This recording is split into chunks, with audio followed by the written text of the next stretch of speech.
Hansel and Gretel, from the complete fairy tales of the brothers Grimm, narrated by Christopher Reeves.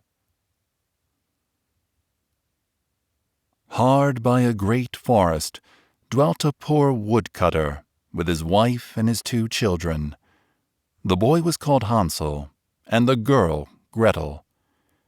He had little to bite and to break, and once when great scarcity fell on the land, he could no longer procure daily bread. Now when he thought over this by night in his bed, and tossed about in his anxiety, he groaned and said to his wife, "What is to become of us? How are we to feed our poor children, when we no longer have anything even for ourselves?" "I'll tell you what, husband," answered the woman. "Early tomorrow morning we will take the children out into the forest to where it is the thickest. There we will light a fire for them, and give each of them 1 piece of bread more, and then we will go to our work and leave them alone. They will not find the way home again, and we shall be rid of them." "No, wife," said the man, "I will not do that. How can I bear to leave my children alone in the forest?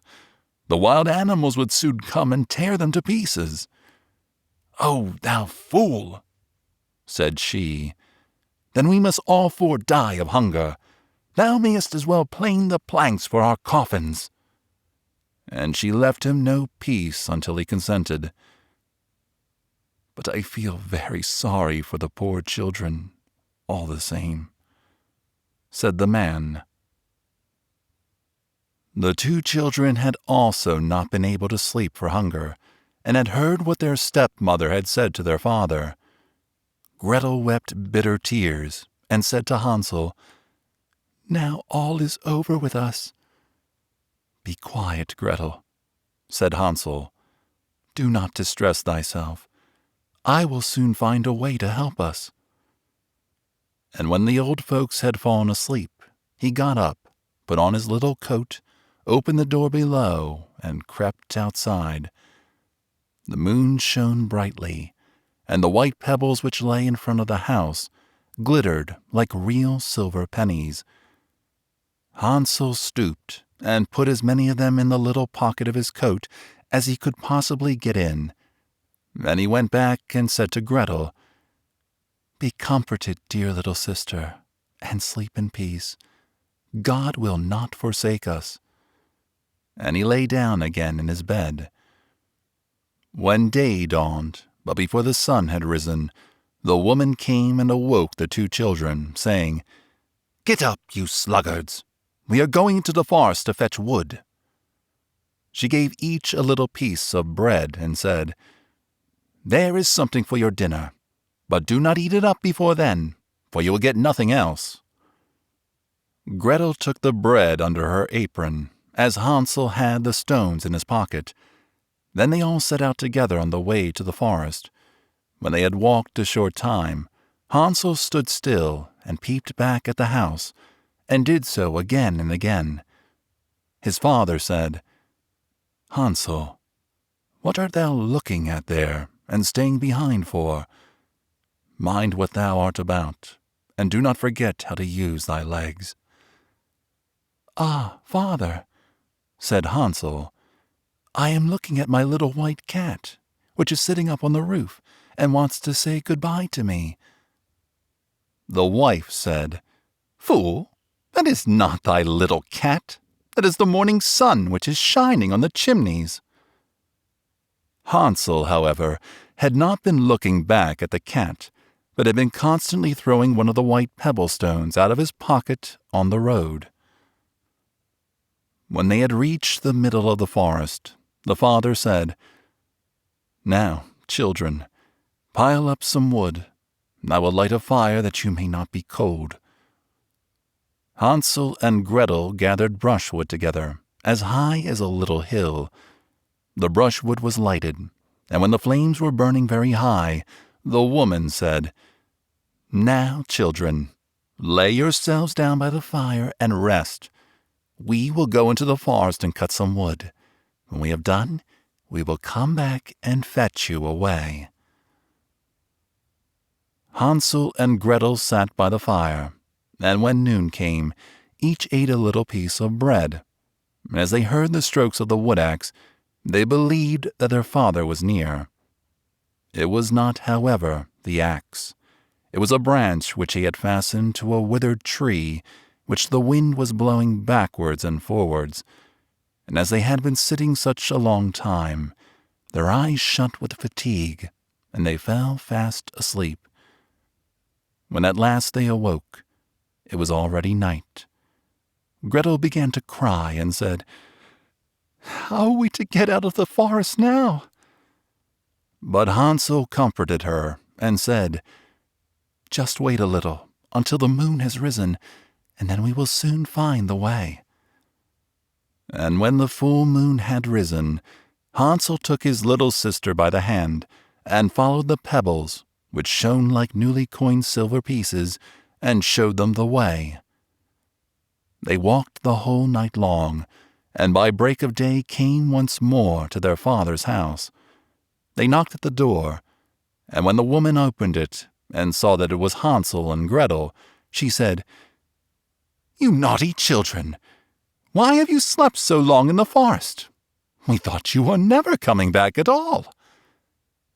The father, however, rejoiced, for it had cut him to the heart to leave them behind alone. Not long afterwards, there was once more great scarcity in all parts, and the children heard their mother saying at night to their father, "Everything is eaten again. We have 1/2 loaf left, and after that there is an end.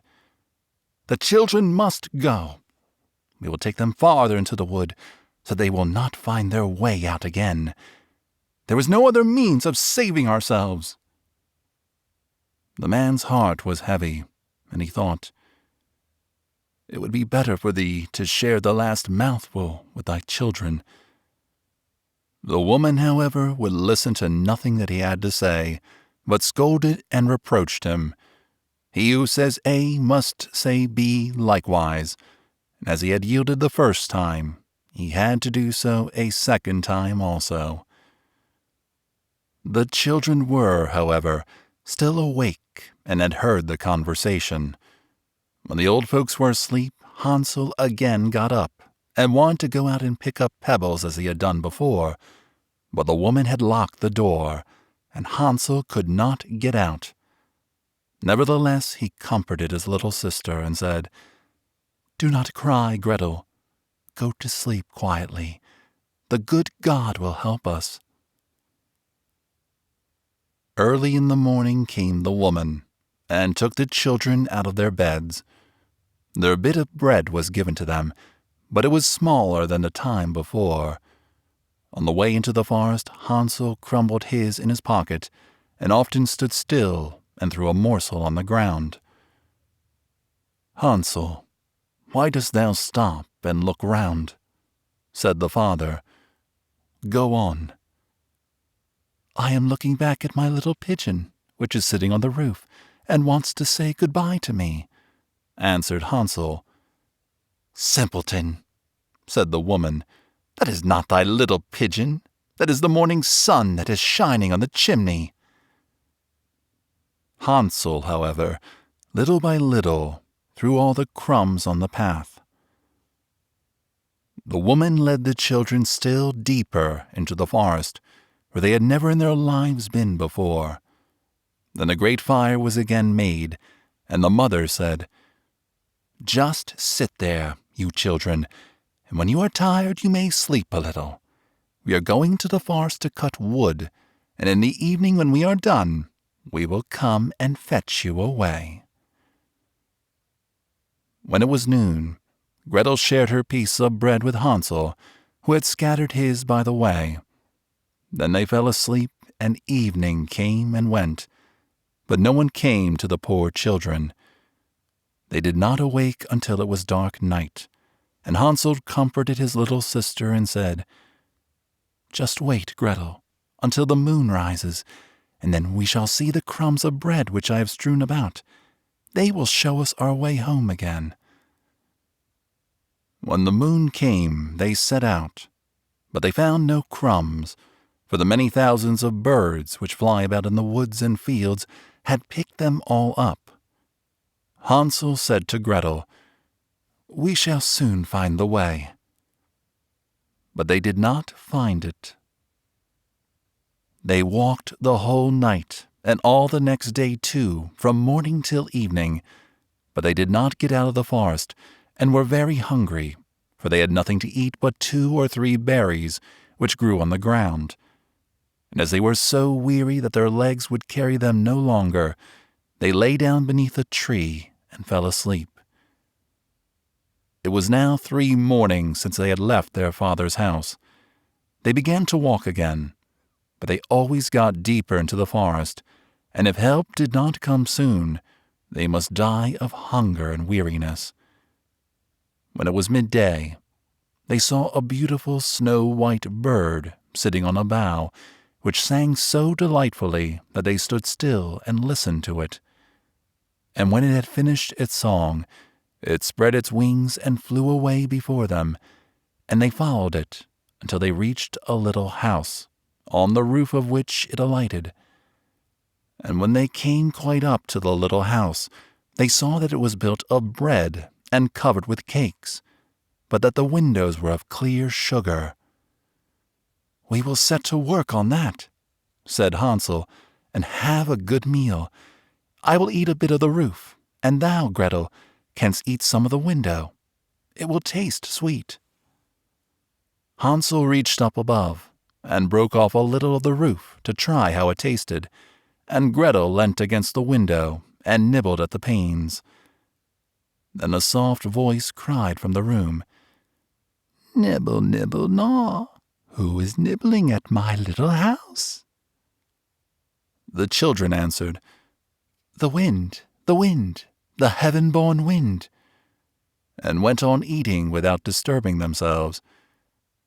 Hansel, who thought the roof tasted very nice, tore down a great piece of it, and Gretel pushed out the whole of one round window-pane, sat down, and enjoyed herself with it. Suddenly the door opened, and the very, very old woman, who supported herself on crutches, came creeping out. Hansel and Gretel were so terribly frightened that they let fall what they had in their hands. The old woman, however, nodded her head and said, "Oh, you dear children, who has brought you here? Do come in and stay with me. No harm shall happen to you." She took them both by the hand and led them into her little house. Then good food was set before them, milk and pancakes, with sugar, apples, and nuts. Afterwards 2 pretty little beds were covered with clean white linen, and Hansel and Gretel lay down in them, and thought they were in heaven. The old woman had only pretended to be so kind. She was in reality a wicked witch who lay in wait for children, and only built the little house of bread in order to entice them there. When a child fell into her power, she killed it, cooked and ate it. That was a feast day with her. Witches have red eyes and cannot see far, but they have a keen scent like the beasts, and are aware when human beings draw near. When Hansel and Gretel came into her neighborhood, she laughed maliciously and said mockingly, "I have them, and they shall not escape me again." Early in the morning, before the children were awake, she was already up, and when she saw both of them sleeping and looking so pretty, with their plump red cheeks, she muttered to herself, "That will be a dainty mouthful."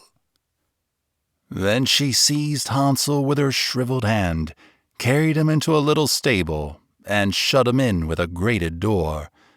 He might scream as he liked. That was of no use. Then she went to Gretel, shook her till she awoke, and cried, "Get up, lazy thing, fetch some water, and cook something good for thy brother. He is in the stable outside, and is to be made fat. When he is fat, I will eat him." Gretel began to weep bitterly, but it was all in vain. She was forced to do what the wicked witch ordered her. And now the best food was cooked for poor Hansel, but Gretel got nothing but crab shells. Every morning the woman crept to the little stable and cried, "Hansel, stretch out thy finger that I may feel if thou wilt soon be fat." Hansel, however, stretched out a little bone to her, and the old woman, who had dim eyes, could not see it, and thought it was Hansel's finger, and was astonished that there was no way of fattening him. When 4 weeks had gone by, and Hansel still continued thin, she was seized with impatience, and would not wait any longer. "Hola, Gretel!" she cried to the girl. "Be active, and bring some water. Let Hansel be fat or lean. Tomorrow I will kill him and cook him." Ah, how the poor little sister did lament when she had to fetch the water, and how her tears did flow down her cheeks. "Dear God, do help us," she cried. "If the wild beasts in the forest had but devoured us, we should at any rate have died together." "Just keep thy noise to thyself," said the old woman. "All that won't help thee at all." Early in the morning, Gretel had to go out and hang up the cauldron with the water and light the fire.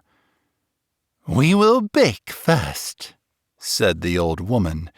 "I have already heated the oven and kneaded the dough." She pushed the poor Gretel out to the oven, from which flames of fire were already darting. "Creep in," said the witch, "and see if it is properly heated, so that we can shut the bread in." And when once Gretel was inside, she intended to shut the oven and let her bake in it, and then she would eat her too. But Gretel saw what she had in her mind and said, "I do not know how I am to do it. How do you get in?" "Silly goose," said the old woman. "The door is big enough. Just look, I can get in myself." And she crept up and thrust her head into the oven. Then Gretel gave her a push that drove her far into it, and shut the iron door, and fastened the bolt. Oh, then she began to howl quite horribly, but Gretel ran away, and the godless witch was miserably burnt to death. Gretel, however, ran like lightning to Hansel, opened his little stable, and cried, "Hansel, we are saved! The old witch is dead!" Then Hansel sprang out like a bird from its cage when the door is opened for it. How they did rejoice and embrace each other, and dance about and kiss each other. And as they had no longer any need to fear her, they went into the witch's house, and in every corner there stood chests full of pearls and jewels. "These are better than pebbles," said Hansel, and thrust into his pockets whatever could be got in. And Gretel said, "I, too, will take something home with me," and filled her pinafore full. "But now we will go away," said Hansel, "that we may get out of the witch's forest."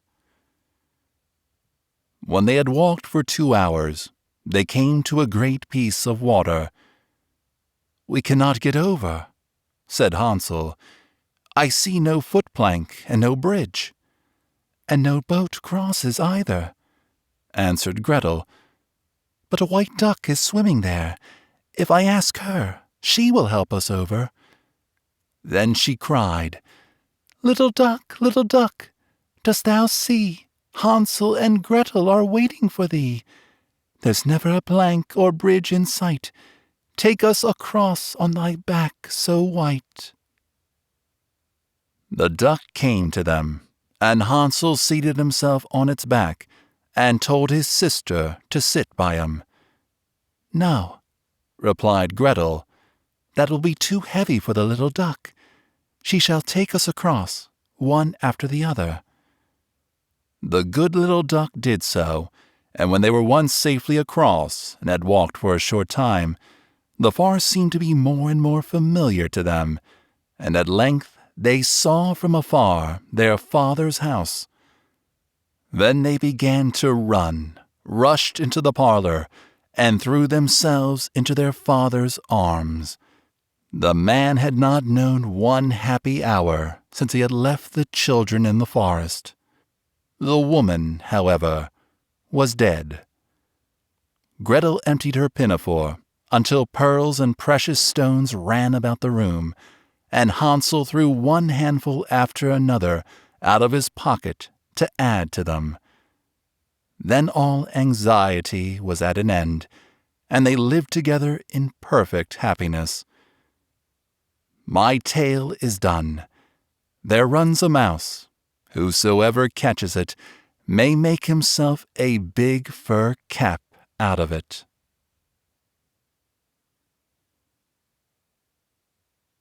End of Hansel and Gretel, from the Complete Fairy Tales of the Brothers Grimm, narrated by Christopher Reeds.